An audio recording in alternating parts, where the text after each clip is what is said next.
After 4 months, people, our beloved Conmebol World Cup qualifiers are back. And we have a lot to talk about. Neymar returning to the Brazil national team. Peru have a new manager. Alexis Sanchez returns to Chile, and we have partidos, picantes. All the games we have coming up are going to be so enthralling to watch, as we only got 6 match days to go. So right now, it's the time to see which teams will qualify, which teams won't qualify, and which teams are just dead in the mud. And of course, with every Conmebol World Cup qualifying preview and review, we are joined by Rank. We got to get Rank people to 2,000 subscribers. He's about to drop a video clashing on Chile and not them qualifying to the World Cup. So go check out that video. Remember to subscribe to Rank's channel. His links will be in the description down below. But let's get straight into it. It's been a couple months. So just to refresh our minds, people, here is the table of the Conmebol World Cup qualifiers. Obviously, Argentina top with 5 points, and then there's just a dogfight between second and sixth, separated by 3 points between Uruguay, Ecuador, Colombia, Brazil, and Paraguay. And then I don't know what to say about the seventh position battle between Bolivia and Venezuela, unless Chile get involved. And then at the bottom, with 1 win in 12 games, is Peru. Overall thoughts before we go into team by team preview Rank. Which team desperately needs a win here in this window to either get momentum in qualifiers or just to get something out of this window? Because some teams are desperate right now. Yeah, a lot of teams, I think, are desperate. I got to be real with you, Mike, and the people back home, because we're going to try to do this preview and give every team hope to keep the games interesting. I think that Chile and Peru's situation is like really, really bad at the moment, especially looking at the schedules that they have upcoming. So honestly, if I have to give a team that desperately needs a win, in my opinion, it's Venezuela. They didn't pick up a single win in all of 2024 in the qualifiers. They were riding on a super high after that crazy window where they drew away to Brazil and they beat Chile at home in an emphatic fashion. At the Copa America, topping the group with 9 points for the first time ever. They were riding on such a high, and yet in the qualifiers, they couldn't get it together. And they went from the direct qualifying spots to not even the intercontinental playoffs as it stands. And yeah, if someone needs a confidence boost, I feel like Venezuela has to be the one that desperately needs a win. I'm going to keep with one of their neighbors. I think Colombia really needs some momentum here. They've been struggling big time. And we don't know, obviously, all the teams don't have their team selections yet, people. So obviously some teams like the Brazil, Chile, and Venezuela, they've given their team selection at the time of recording of this preview. I don't think Colombia have given their team selection yet. If I dare see a certain striker from River Plate in this Colombian national team, or another dude who missed a glorious chance against Ecuador, and let's be honest, they haven't looked good since the Copa America. They should have beaten Uruguay. They bottled that. They lost to Ecuador, and Ecuador never win in Colombia. I'm looking at Colombia and I'm saying, you're not the same team that we saw in 2024 and 2023, playing that electrifying football. Obviously, Diaz to James, they were looking fantastic. The defense was looking solid.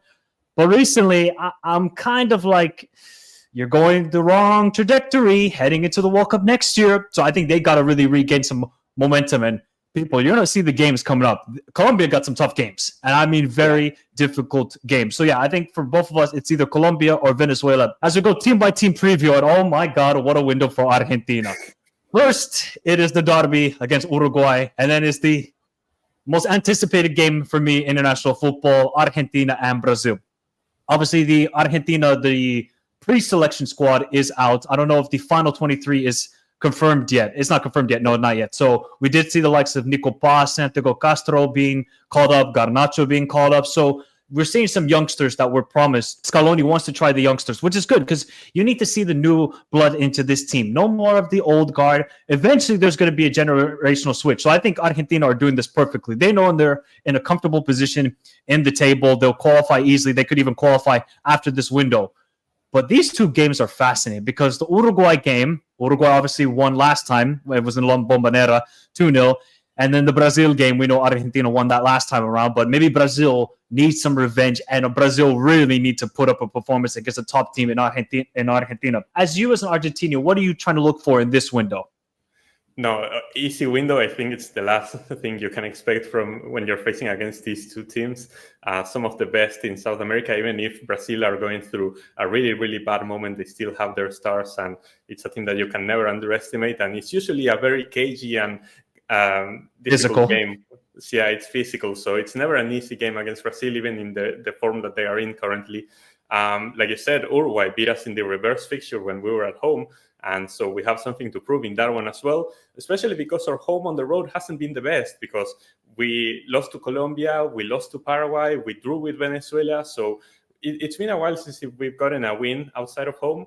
And we definitely need to prove that against Uruguay, who have been also on a bit of a difficult stretch. We saw some questioning of Bielsa at the moment, and we need to see if they bounce back as well. So a lot of question marks around this window. And obviously, like you mentioned in the squad, a lot of new faces with the Como players like Nico Paz and Perrone, the Bologna ones with Santi Castro and Benja Dominguez, Ortega as the left back, who I think, seeing the level that Acuna is showing right now at River Plate, I think that Ortega needs to be the replacement of Tagliafico currently. So yeah, has Acuna been? Wait, sorry, Rink. Has Acuna been bad for River Plate? Because obviously I don't watch every River game. Has he been bad? He's been pretty bad. Yeah, in the Super Cup against Talleres, he was on the bench. He didn't see a single minute as well. So it's not been looking the best for him.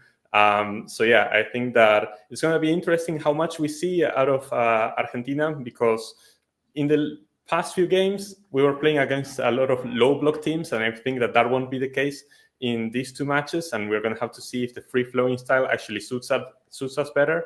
We're going to have to see in which form Messi arrives after he's been rested for a lot of games for Inter Miami, and yeah, how well the youngster fit in, and yeah, the cameos that they make. The rest of the squad is like pretty much the same, and I think that as long as we have a good performance, I want us to beat Brazil every single time. That's no question. Well, don't you want to beat Uruguay as well?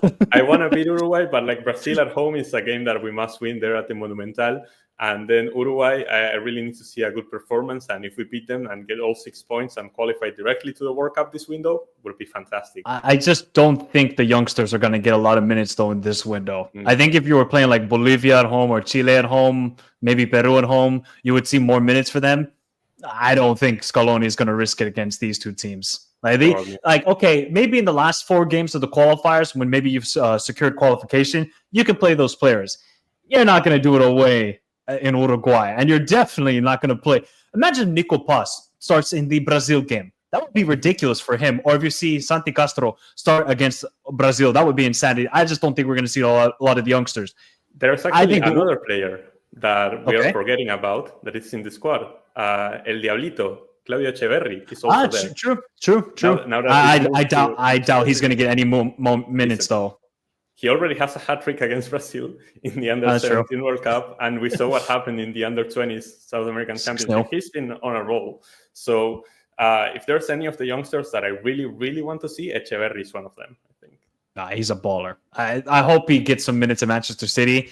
I doubt he's going to get minutes here, but maybe in the last 4 games, we're going to see Echeverri. But that guy, he basically torments Brazil every time. It doesn't matter whether it's U17, U20, U19, U18, U15. The guy torments them. But I doubt the men's game. Can you imagine seeing Echeverri against Neymar? Oh, my God. That is football right there, with Messi involved as well. I think this is going to be a tough window. Do I see you guys beating Brazil at home? Yes, because I just feel like you cannot lose that game at home. That's just the one game you can't lose. I feel like the game away to Uruguay, I think it's going to be a draw or Uruguay win. So I'm going to go for 4 points in this window for Argentina. I think it will be a draw in Montevideo. What you saying for it? Yeah, I think I'm on the same boat. I'd love to be super optimistic and say that we get all 6, but I think that we are bound to drop points in one of the two. And yeah, I think that 4 points is the most fair prediction in this one. The next team then is Bolivia. So Bolivia, I am looking at this window and I'm saying, I think they can get another away win. I think this is if they get another away win, plus playing Uruguay at home, look, El Alto is El Alto. They're going to beat Uruguay. I don't care how good the fact that Paraguay even got a point away, it just speaks volumes to how good Gustavo Alvaro is. So I think Bolivia will beat Uruguay. I'm just looking at that away game, though. I know Peru are coming in with a new manager. We're going to talk about the new manager later. But this is a great opportunity. And Bolivia recently are losing a bit of momentum. After they had that good momentum, moving to El Alto, getting the away victory to Chile, Miguel looking fantastic. He's got more international goals or same international goals as Vini. So it shows you how much of an impact Miguel has made. But I'm kind of worried that maybe they're losing that sort of juju recently. But I feel like they can bounce back with the juju in this window. I think they got to look at Peru and saying, we can beat you guys. That's the sort of mindset Bolivia have. You're not going to go away to Brazil. You're not going to go away to Argentina and give victory a point or a draw. You're not going to do that. But you can look at a very vulnerable Peru right now and say to yourself, this is our opportunity. If they get an away victory here, I'm going to be honest, I think they're going to qualify and go to the Intercontinental Playoff. I just don't see Venezuela coming back, and maybe Venezuela then will have to beat Bolivia at home when they play in June, I believe. So I think this is a massive window for Bolivia. They got to regain some momentum. I'm predicting, though, I think they're going to lose to Peru away from home. All that momentous and all that monologue concludes with they're going to lose to Peru, and I think they'll beat Uruguay. What do you say for Bolivia this window? Do you think they've kind of lost the momentum a little bit recently? Yeah, they truly have. After that shocking win that they got against Chile on the road, which was like their first away win in like 20 years in qualifiers. They really did slow down. Their other two games that they played on the road, Ecuador and Argentina, were both disastrous for them. And at home, obviously, they continue keeping up the form. But like you said, a draw against Paraguay was really not what they were looking for. At home, Bolivia has to win all of their games because we know that on the road, they are not the same team. And dropping points to Paraguay was really, really bad for them. They still hold onto that intercontinental playoff spot as it stands, but they need to get some points because Venezuela is right behind them. And that if there's any away game that they can potentially look to say that they can win, it's that Peru game, looking at the form that Peru is at right now.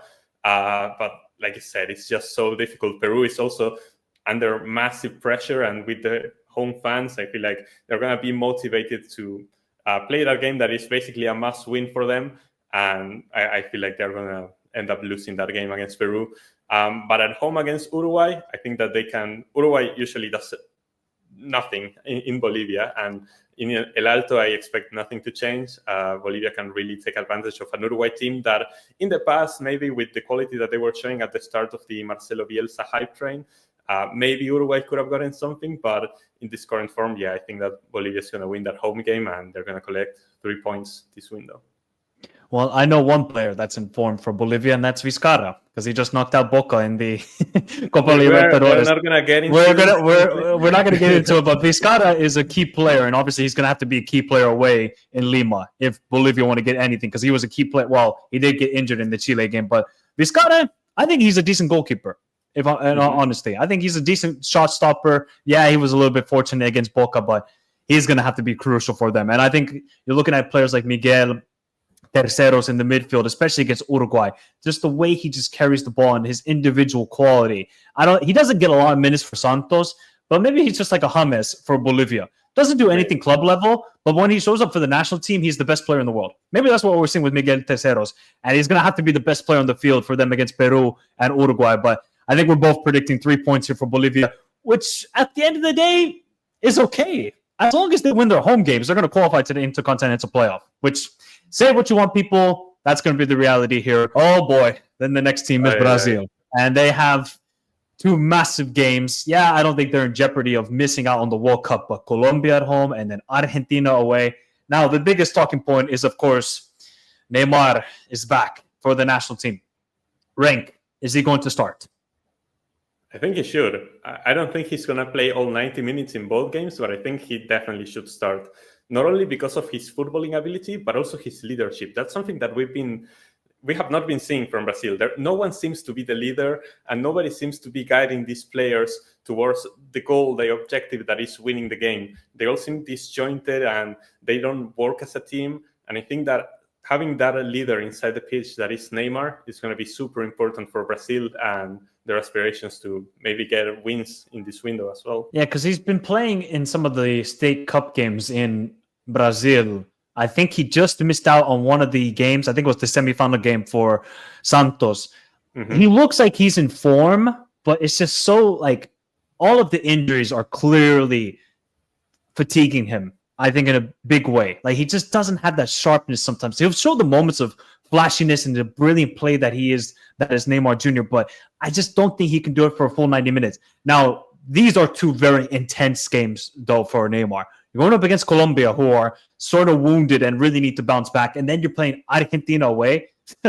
I mean, this is going to be a test for Neymar. So if you really want to, if you have any doubts, if you're sort of a neutral, if you're just watching away, these are the games where we're going to say maybe Neymar has that sort of spark in him to win that World Cup next year. What do you think about, though? Matheus Cunha got called up for Brazil. I think he should start. Honestly, I don't see any other striker. I know he's not really like a striker, Matheus Cunha, but they've tried everybody. They tried Endrick, Igor Jesus, all of these players. Why not give Matheus Cunha a try? The dude is in form. Yeah, he's a little bit of a hothead. He'll get the red card. He's done that a couple of times at Wolves this season. But I really like the player. I think he's a really stand-up player. And Brazil just need to go with the informed player. Yes, he's playing for a team that's 17th in the Premier League. Clearly, his quality is not 17th in the Premier League. He could easily play for a top 6 team in the Premier League or any league, in matter of fact, in the world. Would you start them Matheus Cunha? Absolutely. Like in the current form that he's at, I think that there is really no other clear option for Brazil as the striker, like you were mentioning. They've tried absolutely everyone. So, yeah, I think that it should be Matheus Cunha, but obviously we are not Dorival. In the end, he's going to be the one to make the decision. At this point, Rank, we're probably better than Dorival. I'm going to be honest. We don't know what he's going to come up with. He's going to be there cooking, and we don't know if he's going to play like something false nine or something crazy, but we're going to have to see. That game against Colombia, because they're at home, it has to be crucial to see what the expectations are going to be and what his squad selection is going to be like as well. I mean, they've called up some good players, Brazil, like the Murillos, the Matheus Cunhas, obviously Neymar returning. So I think they're going in the right direction with the selection, because you just see some of those selections recently from Dorival. It's just bland, man. There's just no spice. It's just salt and pepper. Put some Thai chilies or put something to reinvigorate this team. It just looks flat. Now, I think there's going to be a bit more step, and you're going to see maybe better play from Vini. We need to see some. This is a big window, I think, for Vini. He really needs to showcase, because you got Vini. Rafinha has been unbelievable this season. Obviously, Matheus Cunha, Neymar, Estevao, Rodrigo. What would be your starting four, like the front four for Brazil? Would it be Vini, Matheus Cunha, Rafinha on the right side, and then Neymar on the 10? Would that be your front four? Yeah, I think that should be it, especially going off of the best form right now, and also because I want to start Neymar. I think that's definitely the front four that makes the most sense. What are we saying then for these two games?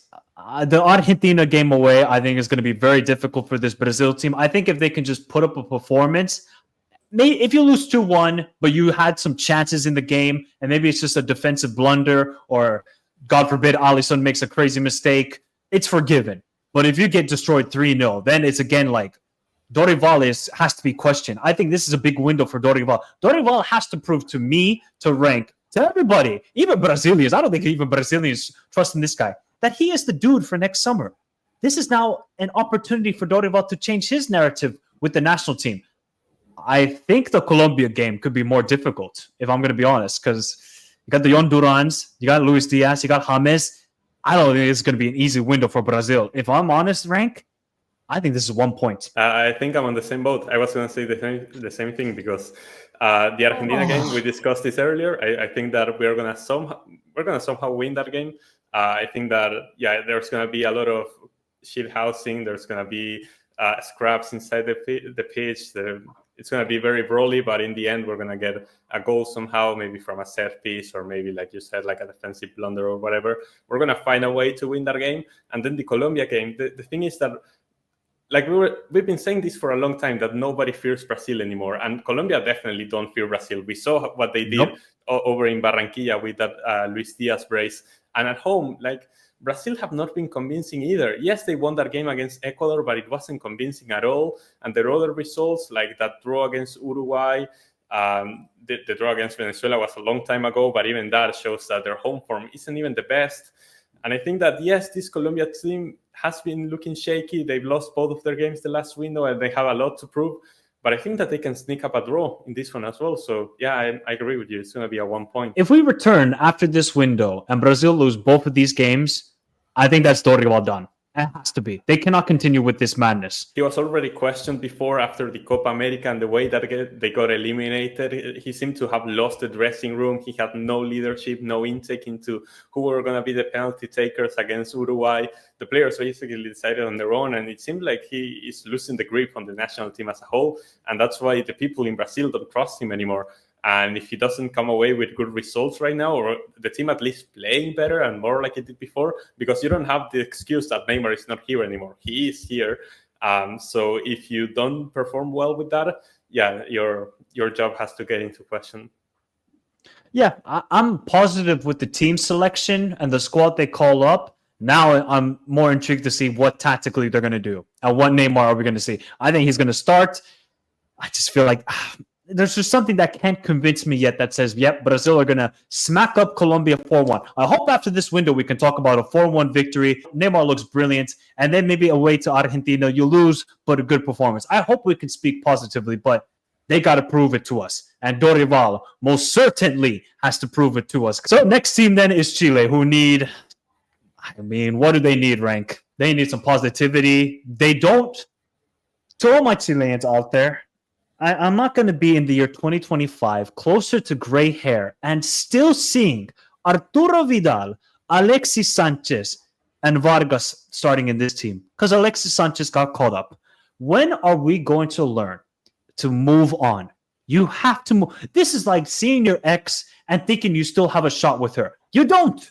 Move on, Chile. Move on. There's no point calling up these players. There isn't. I don't know what to make anymore, Rank. I don't know what Ricardo Gareca is thinking with these team selections. I just look, they had a good performance against Venezuela, but is that more because Venezuela are a poor team and they really bottled in that match? I think Chile benefited from it. They had some good performances in that game, but okay, is Alexis Sanchez there for leadership? Cool. He can be leadership with a Skype call or something. Is Arturo Vidal a vital player in 2025?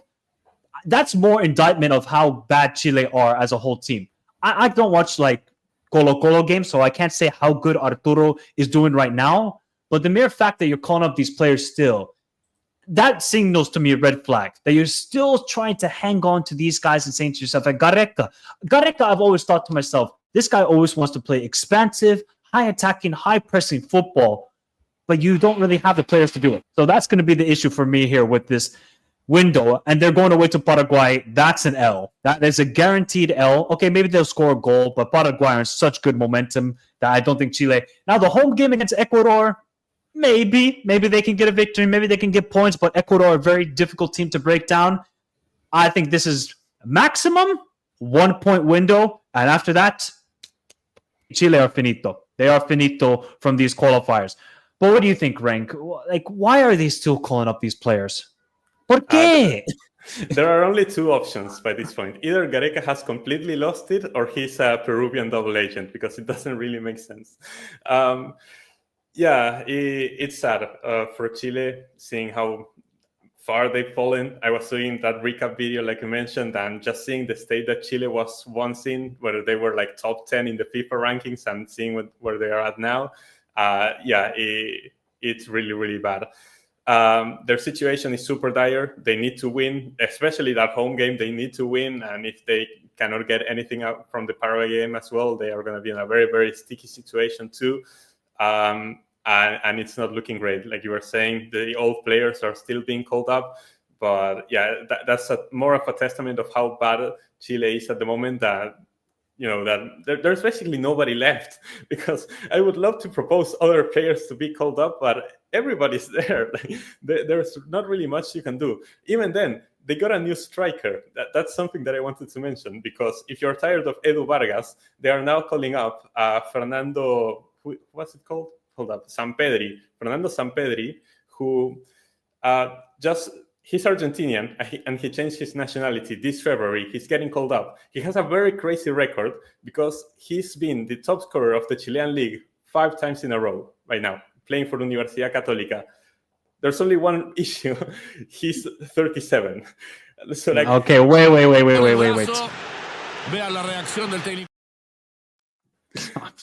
I'm sorry, what? I'm sorry. So the fact that guy who was like a super mid striker here in Argentina is being called up to the national team, and he was top scorer of the Chilean league 5 times in a row, is more of a testament of how horrible the Chilean league is at the moment, and how that translates to the national team. There are no youngsters coming up. There's really, really not much hope. They're going to be hosting the Under-20 World Cup. we can't say there's no youngsters coming up because there's Osorio and there's the Lucas Cepeda who scored 2 goals against. So clearly there is talent, but they don't want to trust him, right? They want to trust these old guys from the retirement home and saying, okay, guys, we'll give you some injectors and see if you can run out there for a couple, like 90 minutes. Why? Like, for all my Chileans, I really want to understand from Gareca's point of view, why are you calling up these players? Shouldn't this be a generational change and saying, okay, we're going to have to switch eventually. Why don't we try out these players? We're not going to qualify. Chile shouldn't be qualified. They're not a good team. Sorry to all my Chileans. I love Chile. Been to the country. It's an amazing country. You cannot rely on these players. Now, they played well against Venezuela. We can't deny that, Rank. They played well. Why did they play well? Oh, because they played youngsters in that game. What a shock. So trust in Aravena, trust in Cepeda, and go with that. Don't call up Sanchez. But yeah, keep going. Yeah, no, Aravena, Cepeda, Osorio, all of these players, they are the ones that they should be relying on. I was shocked to see that Carlos Palacios from Boca didn't get called up. Also, William Alarcón. Like, those are options in the midfield that could really be useful for Chile, and they are not calling them up. The problem here, like, this window is super tough. With the form that Paraguay is in, with the form that Ecuador is in really good form too. Yeah. I'm looking at a 0-pointer. I'm gonna be honest. Like, they can get a draw in that game at home, but I think that Ecuador just outright beats them. That's a grudge match as well. Like, looking at what happened with the Byron Castillo case, I think that Ecuador really wanna beat Chile in this one and eliminate them from the World Cup. And I think that if they get 1 or 0 points in this one, it's done. Because if you look at their next games, it doesn't get easier. They have Argentina at home, Bolivia away, Brazil away, Uruguay at home. It doesn't get easier after this.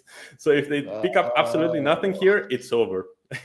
It's done. It's done. So yeah, look, for me, I'll say maximum 1 point. I don't think they beat Ecuador. I don't think the Ecuador game is going to be spectacular, but maybe Ecuador will just get a 1-0 and Eno Valencia, the GOAT, will score a goal. But away to Paraguay, they ain't getting nothing. Nothing. So yeah, my maximum 1 point for me. Now, Colombia need to get some momentum going because it has been rotten recently. 1 win in the last 4 games. And I'm going to be honest, it's not been convincing performances. The bottle job against Uruguay, yes, you could say controversial, but this team defensively don't look good right now. I think that's their biggest worry. I think they can score the goals. They got obviously key players in those positions. But I'm looking at them defensively. I'm like, you got very good defenders on paper. But when you watch them play as a unit, they're not looking as solid as they did in the Copa America or in the World Cup qualifiers in the early stages. I'm a little bit worried about this window. Look at their 2 games, Rank. Brazil away and Gustavo Alvaro at home. Now, I think the Gustavo Alvaro and Paraguay game, that's going to be 0-0. I think it's going to be 0-0, a stinky game. Away to Brazil, we did say that Colombia, they shouldn't fear Brazil, but maybe they're going to come with that sort of mentality of saying to themselves, it's Brazil still. We should fear them. Where you shouldn't come with that attitude. You should just take the game to Brazil and see what happens. Now, the one thing I desperately don't want to see, and I haven't seen Colombia's squad yet, they haven't announced it. If I see Jon Cordoba even get selected, that's an L for me. That's a massive L. Look, Jon Duran made the move to Saudi. Say what you want about it. The guy's still scoring goals there. James didn't play club football for many years and was still balling out for the national team. So why should it be different for Jon Duran? Why? Because he's playing in Saudi Arabia. Let the kid play. You have to trust in the guy. He's still a quality player. That one solo goal he scored a couple weeks ago was ridiculous. It shows the talent level he's out. But I'm very worried about this defense, Rank. They need to show up in these 2 matches. I'm not worried about the attack. Like I said before, they got the players. I'm just more worried about the defense. For this window, 2 points. Yeah, we're on the same boat on this one. Because, that game against Paraguay, I feel like at home, usually Colombia is a lot better. They use the heat, they use everything that is there in Barranquilla to push themselves to a better result. The problem is that Gustavo Alfaro has just set up this team in such a masterful way that, they are really going to frustrate Colombia. And if they don't find the right tools, if Luis Diaz is not balling out, if they don't have the right striker up top, I have a real feeling that Jon Cordoba is going to start this game somehow. I don't know why.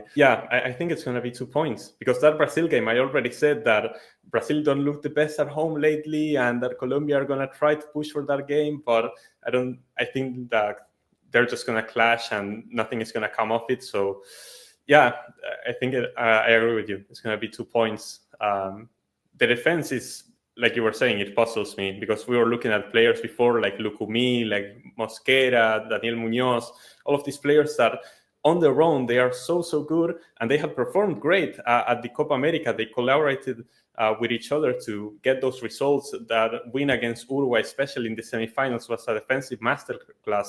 But lately, yeah, it hasn't been gelling up, and other players from the bench, like Davinson Sanchez, I don't trust any time.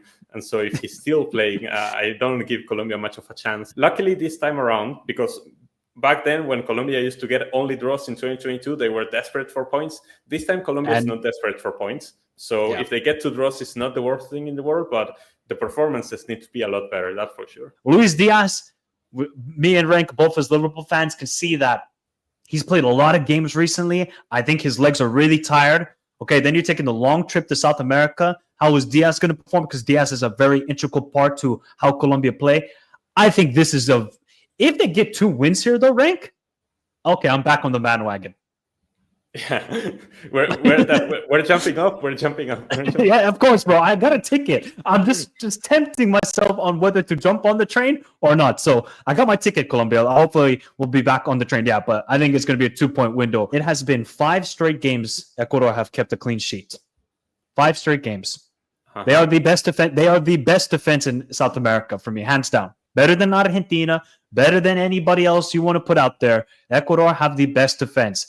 And I think it's going to keep... The one thing I was a little bit disappointed in, I was kind of hoping that they would have played the home game. They were going to play it in Quito. I think they should have played in Guayaquil because clearly the players, I think they're also at sea level. I think they just got to keep playing at Guayaquil because look what they did to Bolivia. Now, granted, Bolivia got a red card in that game, and it very much changed the outcome. But I believe now, after getting that historic victory away to Colombia, I think this team now can build on that momentum, and we can see a better Ecuador where we know they're good defensively, but we see much more going forward with Gonzalo Plata, maybe Enner Valencia.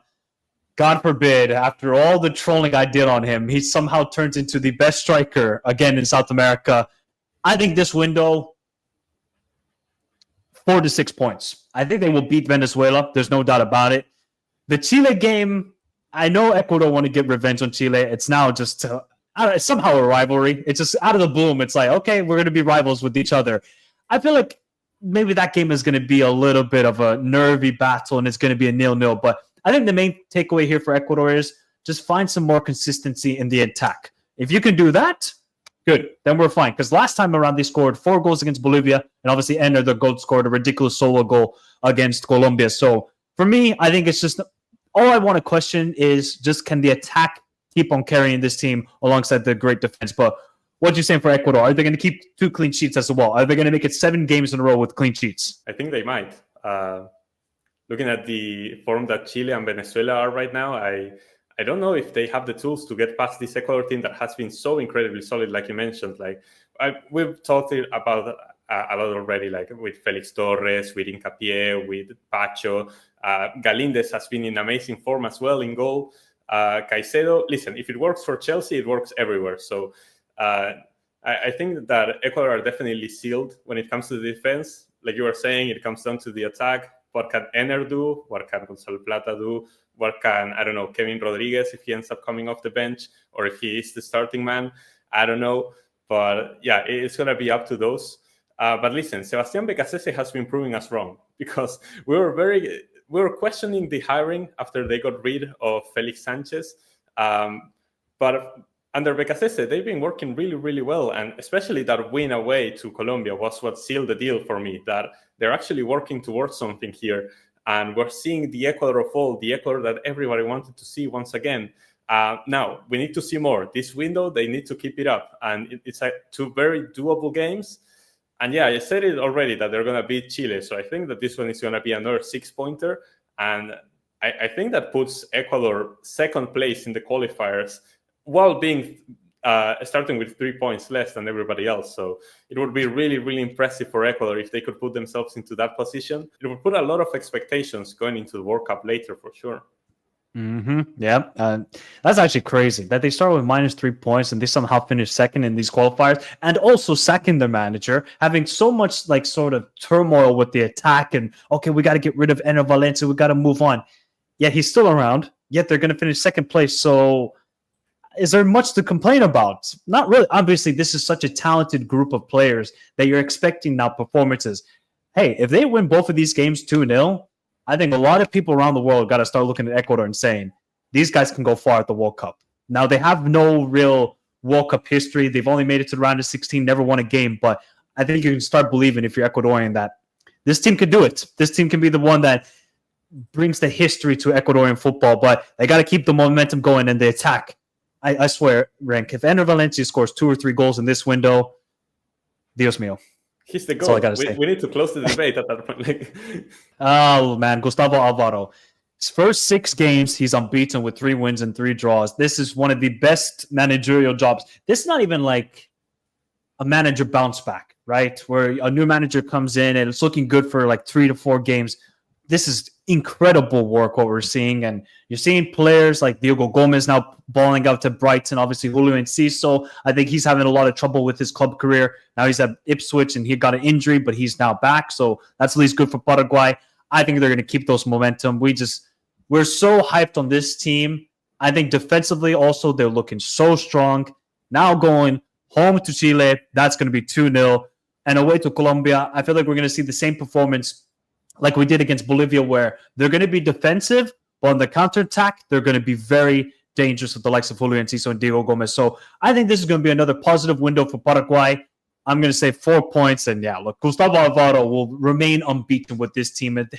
I'm just amazed at what he has been doing with this team. Amazed. Yeah, it's incredible. After what we saw from them at the Copa America with one of their worst performances ever, like the defense, which was usually what we praised about Paraguay, looked disastrous, and how he has reshaped the defense to actually make them competent once again. Gustavo Gomez looking revitalized. Alderete not absolutely stinking it anymore. Junior Alonso looks solid as well. And like you were saying, the midfield with Diego Gomez, Andres Cubas. I think that we're seeing a lot more from Paraguay. And also what they usually struggle with, the goal scoring. Now you got the guys like Tony Sanabria. This guy is extremely clinical. Villasanti as well is there coming from the bench. They still have Enciso. So there's a lot of positives about Paraguay right now. It's not only the results they got, it's like the quality of the opposition against Argentina, against Ecuador, the draw, away to Bolivia. Everything looks fantastic from Paraguay. Super, super solid. And yeah, they have a really, really doable game against Chile. And then the difficult game is away to Colombia. But even that, I feel like they could really make it frustrating for Colombia. And since Colombia is also struggling in the attacking department, like you were saying, that could be a really, really ugly game. I think that the trend just continues. I think they're going to get 4 points once again. They're going to keep winning the home games and they're going to keep drawing the away games. And that's going to be more than enough to secure direct qualification for them if they continue it up. Yep. Paraguay are going to the World Cup. I think we both can confirm that. I don't think they're in any jeopardy to miss out. It's just about how are their performances going to keep up, or are we going to see a dip in form eventually? Because the transformation to what we saw from the Copa America to now recently in the World Cup qualifiers is generational. I'm honestly generational, because it's just a complete it's not even a 180. This is a 360. What Gustavo Alvaro and these players are doing. Yeah. So you got obviously Gustavo Gomez, Alderete, obviously Julio Enciso. I just want to see Diego Gomez start. I think the guy's an absolute baller. What a midfielder he is. So hopefully he gets some more starting time. And the game that really sort of signified to me that, yeah, this is a new Paraguay is the performance away to Bolivia. I thought that was, with all the altitude and all of these sort of circumstances around that game, even Almiron scored. When Miguel Almiron scores, then you know it's something crazy with this Paraguay team. So, yeah, I think they're going to keep up the momentum, get 4 points here. If they beat somehow Colombia away, wow, insane window. If the momentum continues, like I think that eventually we're bound to see a dip in form. But if the momentum continues, they repeat what they did in 2010. It's quarterfinals at the World Cup. I don't know what's going to happen. Ooh. Then to the bottom of the bottom, our beloved Peru. They have a new manager though, Rank. At least thank God they sacked Fossati, man. I could not take that football anymore. I honestly couldn't. So I have no sort of information about this Oscar Ibanez. I have no clue. So any Peruvians, please let me know your thoughts in the comments down below of this hiring. Is it a good hiring, a bad hiring? I have no clue, so I cannot give you my full judgment of the manager. But at least it's something new. This team needed a change. They couldn't listen to dinosaur football from Fossati. We didn't see anything under Fossati. I learned nothing during his tenure with the national team. You got to move on. So, but interesting, Rank. They did call up Tapia and Andre Carrillo. So Andre Carrillo returns after the Copa America, and Tapia, he hasn't played since September, I think, with the national team. So those are two key players that, have been in the sort of mold of this national team for the last couple of years. Paulo Guerrero is still there.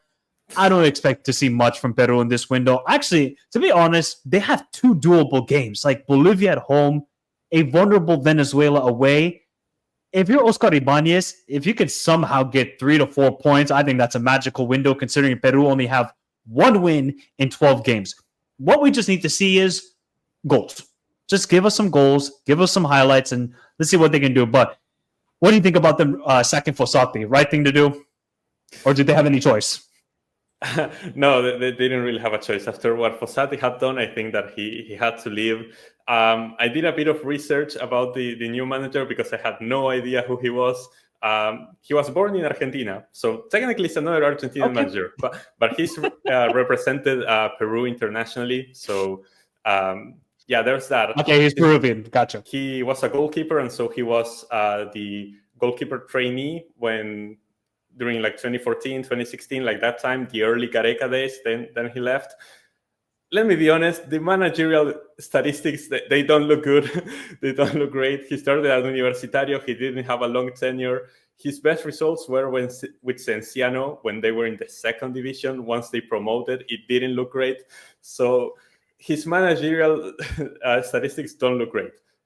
There's not a lot of promise. He can only build from this. So if he does something with this Peru team, I think that's going to be extremely positive. The squad selection looks exactly the same as it did with Fossati. You have a few new names. You have Kevin Quevedo, who's a right winger or could play like second striker. He's been doing well with Alianza Lima. I will not get into detail with that. And listen, like you said, it's two very doable games. If Peru want to have any sort of hope, they need 6 points. I don't think they're going to get 6 points. I think that they're going to win that game against Bolivia because they have to. If they don't win if you don't beat Bolivia at home, you're absolutely finished. So you have to win that game. And against Venezuela on the road, I feel like that could be the moment where we see the Venezuela resurgence, or at least that's what I'm thinking. And I think that they're going to lose that game, and it's going to be a 3-pointer, which eventually is just not going to be enough. Hey, 3 points is better than nothing. And at least they get their second win of the whole entire campaign. But what do you think about the call-ups of Tapia and Andre Carrillo? Because there was some sort of talk that Tapia and Fossati didn't see eye to eye. Now Tapia immediately returns, Carrillo returns. So, I mean, should they be called up, or what's sort of your thoughts on that situation? I think that you definitely give it a shot. Tapia is a midfielder that I very much rate. While Peru was at their height, I feel like Tapia was a big part of why they were so good, because he really ruled that midfield. And I don't know how he's performing right now, but if he's doing okay at Leganes. If he still has that sort of quality, he can definitely bring a lot to this Peru team. Carrillo, back in the day, he was a player that I adored. He was so electric. The past few times that I've seen him for Peru, he's so finished. So I feel like you definitely give him a chance, but I don't have much hope into that one. Tapia, I'm much more excited about to see back, but Carrillo, it might be another player that you need to let go at this point. What do you expect from Peru, people? I mean, if Peruvians are expecting like, oh yeah, we haven't won any games and we're going to immediately win these games, you're not, because you don't have the quality, especially going forward. They just don't have any. Like, I look at the lineup, especially in the attacking positions. You have Paulo Guerrero, Andre Carrillo, Edson Flores, Andy Polo, Gianluca Lapadula, Brian Reina, Luis Ramos. Like, none of these guys are going to dramatically change the fortunes for this Peruvian team. I think they're going to be, if they don't beat Bolivia, I mean, vergüenza. Uruguay. This is going to be a tough window. Okay, Ryan, here's a stat for you. All right. He's our beloved Liverpool player. When was the last time Darwin Núñez scored a goal for La Celeste? Don't tell me it was La Bombonera against Argentina. No, it wasn't. It wasn't that far back. It was against Bolivia in the Copa America. All right. Oh, that doesn't count. This is Bolivia. Okay, so then and he scored. I think he scored against Panama. If memory serves me right. So Okay. it's been a while. It's been a while for Darwin. And if you're going to be honest, what other strikers do Uruguay have that can replace Darwin? Like we watch Darwin on a consistent basis, and I think he's now a big talking. You obviously can talk about Bielsa and all that sort of stuff, but for me, I think this Uruguayan team needs a informed Darwin Nunes. And right now, he's just so hot and cold, and mainly 90% he's ice freezing. He's in the Antarctic with the penguins and the leopard seals. Now, Darwin needs to regain some form here for Uruguay because Uruguay recently, with their performances, have not been good. Yeah, okay, they had that crazy victory against Colombia. They obviously drew 1-1 away to Brazil. The performance wasn't great. Obviously, I think Fede Valverde scored in that goal. Like, the only bright spot of this team is Araujo. He's back from injury, and he's playing decently well for Barca. And Fede is just, I mean, he's a machine right now. Like, we're seeing the final form of Fede Valverde and how good he is. The thing I'm worried about for Uruguay is like Bielsa has to trust in players like Luciano Rodriguez and these sort of guys. He has to trust in them because you keep playing these same guys and they're not performing. And clearly, he's not going to change the tactics rank. You've told me many times he's not going to change. He's going to keep going the same way. Okay, Bielsa, if you don't change your tactics, at least change the lineup. Try something new. This is a tough window, though, for Uruguay. I think they got to keep up the momentum because the last 3 games, they've done well. 0-0 with Ecuador, the crazy comeback victory against Colombia, 1-1 away to Brazil. I think that's pretty decent compared to what they were before for Uruguay. I think it's 1 point, though.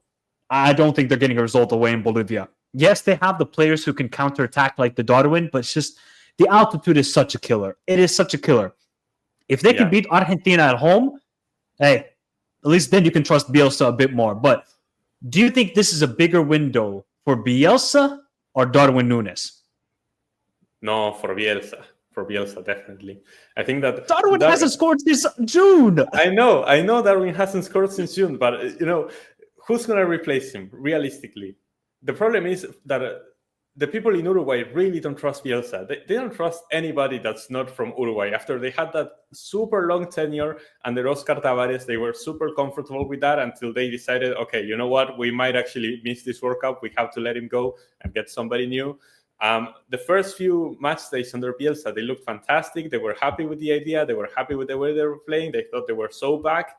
And then they started to dip in form as, Bielsa began doing his thing. That is overthinking and not doing things right and remaining stubborn in his system. And yeah, it has costed Uruguay to dip in form. But like you were saying, like they picked up some good form in the past few games. They have been doing a bit better. It was not the most convincing, but at least they're getting the results. And now it's where we need to see the performances go up once again. In the attack, accompanying like Darwin Nunes, I used to be very high on Pelistri. Now I'm super high on the other winger, like Maxi Araujo. I feel like this guy has been really good for the national team. And he could be someone that they can rely upon, especially in that game in the altitude, to cause some issues in the counter-attack. And against Argentina, that's the game that they should be looking forward to win, obviously, because one, it's the derby, and second, it's at home. So I feel like they will be super motivated for that one. They really need Ronald Araujo to set up the defense well, because I don't want to see Matias Oliveira and Jimenez once again, because that partnership didn't really work whatsoever. So if Araujo can set up the defense well, and then the midfield is already fantastic, as we know, they can definitely do something. But yeah, I already said that the game against Argentina is going to be a draw and that they're going to lose to Bolivia. So yeah, I agree that it's going to be 1 point. But the performances, we really need to look into the performances. If they can beat Argentina, that's going to be very positive for them. If they can get anything in the altitude as well, that would be super, super good for them. Do you think Bielsa is going to approach that Argentina game similar to how he did at the Bombonera, where he's going to play on the counterattack? Because that really worked out for, obviously, Darwin was so vital in that counterattacking style of football. But I think at home, you kind of have to take the game and be a little bit more front foot against Argentina. But how do you think Bielsa is going to approach it? Because it's more fascinating to see that. Obviously, away to the altitude, Bielsa's not done. I mean, if he's stupid enough to go man-to-man pressing against Bolivia in El Alto, you're going to get destroyed. But how do you think he's going to approach the Argentina game? Being at home, he's going to try to play more on the front foot, and he's going to trust the skill of his players to just go man-to-man with Argentina. And it's going to also depend a lot on what lineup Argentina decides to show because we have no idea how that's going to look like. But yeah, I feel like Bielsa is going to go man-to-man. I don't know if it's the smartest choice because the counter-attacking works so well in La Bombonera. We're really struggling to break down that low block, and every time they counter-attack, it looks super, super dangerous. The 2 chances that they got, they scored them, and it was a tactical masterclass. So if they did that again, I don't know if I would fancy our chances. We've been really struggling against low blocks, but if Uruguay try to play expansive, as Bielsa loves to do, and since they're playing at home, I feel like that could actually play against them. It's an interesting window for Uruguay. If they lose both games, I'm intrigued to see the reaction of the Uruguayans. All right, then the last team, and the team that desperately needs to get at least one win here, is Vinotinto. Look, they've been struggling big time. Their last victory in qualifiers was October 2023, people. October 2023. It's been almost 2 years now. In their last 6 games, Venezuela have conceded 12 goals. We admired about this team early on in the window was defensively rock solid. You're not scoring a lot of goals against Vinotinto. Now it's just, all right, here, everybody gets a goal. There's a goal there. We're going to give Chile some hope. All right, cool. We'll give this team hope. We're going to give Bolivia 4 goals away from home. Venezuela have to get back to what... I'm not really worried about the attack. I think the Rondons, the Sotendinos, these sort of players can get the magic and get a goal. But it's that defense that worries me really a lot now. That performance away to Chile, alarm bells. I started seeing alarm bells, and I'm like, this is not good. You cannot bottle like this against Chile. I feel like they're going to lose to Ecuador. I think that's a game where you can say to yourself, okay, it's Ecuador away in the altitude. If we lose, we lose 1-0. Let's just make it difficult for Ecuador. They have to beat. If you even drop points to Peru at home, this Peruvian team, they're not qualifying. They're not going to the Intercontinental. This is now a make or break window for Vinotinto. If you desperately want to make your debut at the World Cup, you have to pick up 3 points here. Because then in June, it's the big one. It's Venezuela hosting Bolivia. But you need to give yourself 3 points in this window because you know Bolivia are going to collect wins at home. So now it's down to Vinotinto to show some urgency and to show some just tactical nuance. We haven't seen that since the Copa America. It's just been too expansive, and defensively they're way too open. And even though they have good players like Aramburu and Yaniel Herrera, they have very good players, Venezuela. But it's something tactically that isn't working. We need to see better performance defensively. This window, I'm just saying 3 points. Definitely. I think that the main objective for Venezuela is to keep themselves within striking distance of Bolivia, because then you host that game and it's a final to see who qualifies. And you being the home team, you are favored in that game. You need to pick up as many points as Bolivia does. You know, if Bolivia picks up 3, you need 3. If they pick up 4, you need 4. So that's going to be how Venezuela should approach this window. Yeah, that game against Ecuador on the road is going to be super, super tough. At home against Peru, it's a must win. There's no excuse. If you don't win that game, you don't deserve to go to the World Cup. It's as simple as that. And it would be such a disaster because it would be a super missed opportunity from Venezuela to make their first ever World Cup.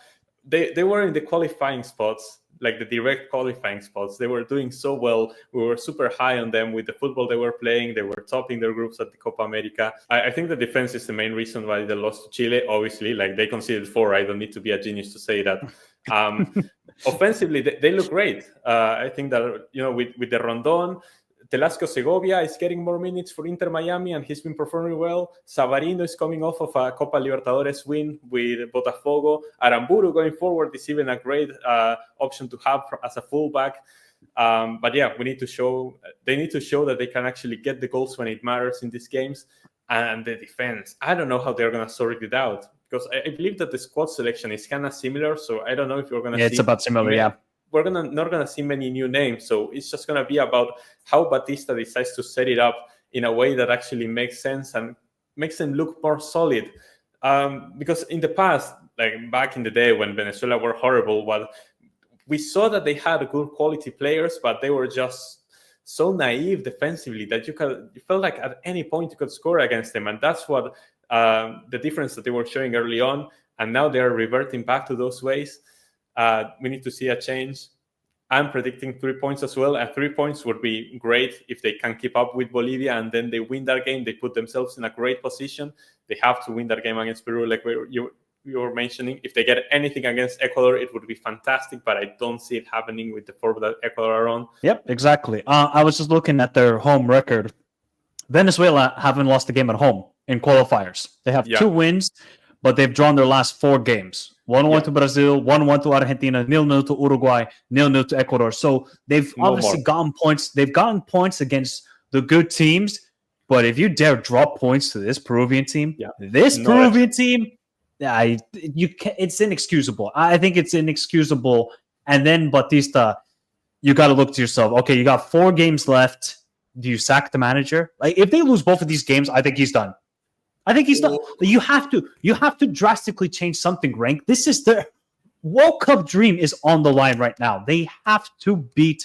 If they get 3 points, he saves his job. But if they even get a draw against Peru, I think it's done. I think they got to make a switch. I don't want to sound drastic because they were so fantastic at the Copa America, but the ultimate goal, even Soteldinho told everybody, our ultimate goal is not to win the Copa America, it's to qualify to the World Cup. So, it's a make or break window for Venezuela, and I hope they can do it, but recently their performance has not been good. We will be back here after the window to recap how many games is there? 10 games, and we're going to probably get some very interesting storylines after the window. But remember, everybody, to subscribe to the channel if you're new around here, like the video, and also if you love Conmebol content, remember to subscribe to me, and of course to Rank Talks Ball, especially if you're Chilean, because he just dropped a wonderful video about Chile and their World Cup qualifying history. Have a beautiful day. Stay safe in this crazy world. Till next time. Adios.